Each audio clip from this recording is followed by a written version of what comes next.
So how has your experience been at this year's Proof of Work Summit? I think it was an excellent mix between entry-level stuff and very advanced stuff. The vibe was excellent. The organizers did a great job. I feel really great with Bob and Michael. They are excellent hosts. So and I came with a lot of people from my team, so it was very family thing. So I think it was a great time. Yeah. You're the founder of I was Rootstock. one of the co-founders. There were many, like 5 co-founders. Okay. Yeah. And what does it do exactly, Rootstock? Okay, so Rootstock was the first Bitcoin sidechain in production, and currently it's the only sidechain that does work on proof of work. It has more than 50%. At a certain point, it had 80% of Bitcoin hash rate. So it was really well accepted by Bitcoin miners. And the reason is that it was always super aligned. We were all Bitcoiners in the beginning, so it was very well aligned to Bitcoin. Especially in Latin America, where the project came from and got most of its user base. So we got a lot of acceptance from miners. The Rootstock blockchain distributes the revenue to all the miners that participate. So in that sense, it also contributes to Bitcoin, to the economic budget, the security budget of Bitcoin. And the coin you use to pay transaction fees is Bitcoin. So that's why I think it's still the largest sidechain, but also the most aligned. Okay, and I see it, yeah, it says it's EVM smart contracts on Bitcoin. Yeah. Now that seems just on the surface to sound impossible. Well, it's actually a separate blockchain. So a sidechain is a separate blockchain that by definition is a separate blockchain that connects to the main chain through a two-way peg. So since it's a separate blockchain, we can create any execution environment we want. And we chose EVM because we thought that the best way to bring smart contracts is to bring the developers. And so it's really not important which VM you choose, as long as you have a huge developer base that has created libraries, that has sorted out most of the vulnerabilities that any VM will have.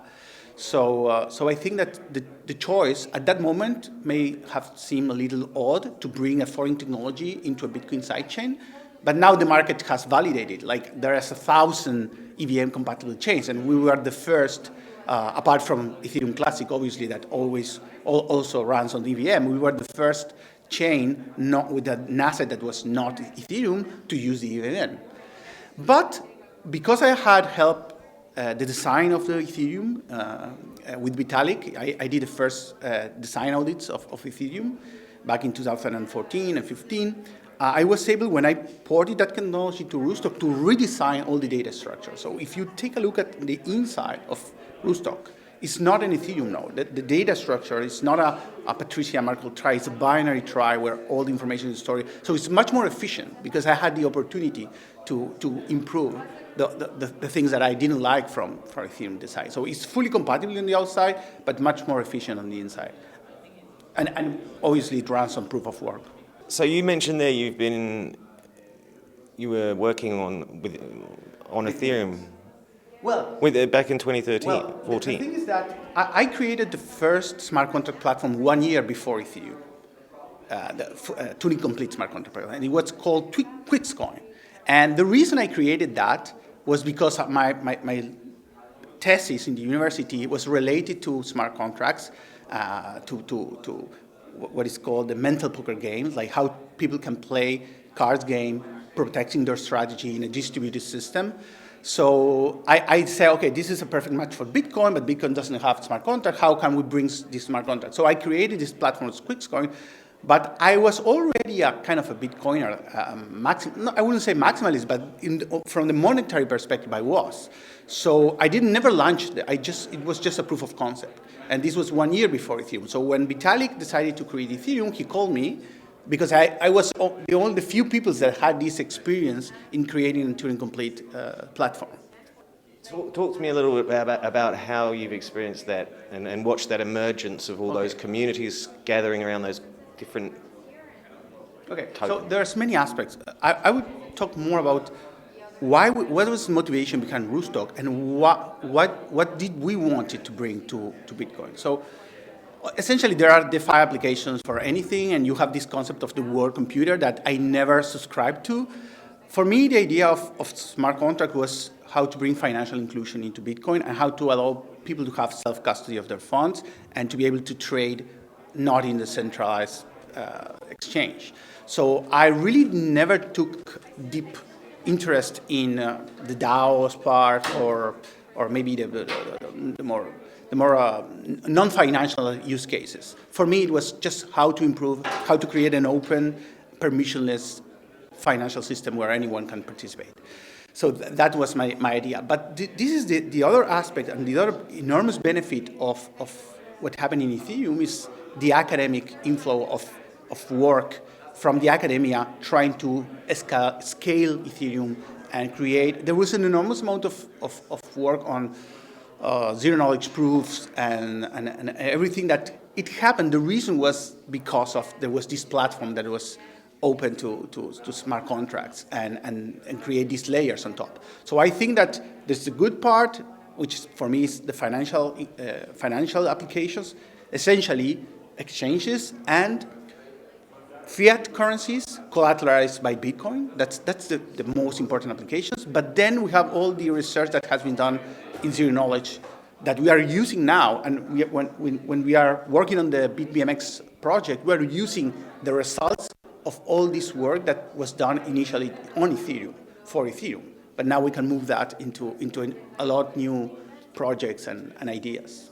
So yeah, I think there was a lot of benefits. Even if I'm a Bitcoin maximalist in the monetary sense, in the technological sense, I just want the highest experimentation, and I want academics to work on the hardest problems to bring those solutions. Yeah, and there is a lot of experimentation in DeFi on a lot of different chains. I've been spending some time with a lot of these meme coin communities and shitcoin communities and what have you, trying to get an understanding of what drives these people, what motivates them, why do they stick around, how did they find this place? What are they doing here? Do you know what I mean? I have no idea. You don't go down that road? No idea. No, I don't own any kind of NFT or no. So you're sort of. But I respect everyone's interest, but I have no idea what motivates them. No. Okay. But you do probably have an idea what motivates the developers to continue building and launching interesting. I think that the viral part of launching a project on a Turing complete blockchain is that you write something, a program that controls money and controls value, and then you can have you can grow your user base. Like if it's really viral, then the same system that was designed to handle $1,000 can have $100 million from day 9. I mean, it's the amount of virality that it brings, and your project can grow. And many projects have grown very quickly because of this meme thing and virality. And we are talking about money, so I think that's really something that a lot of people will look into, right?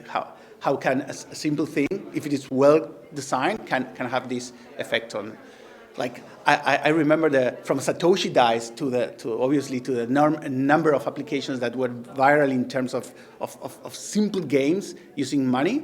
I think it was really amazing how these applications were created.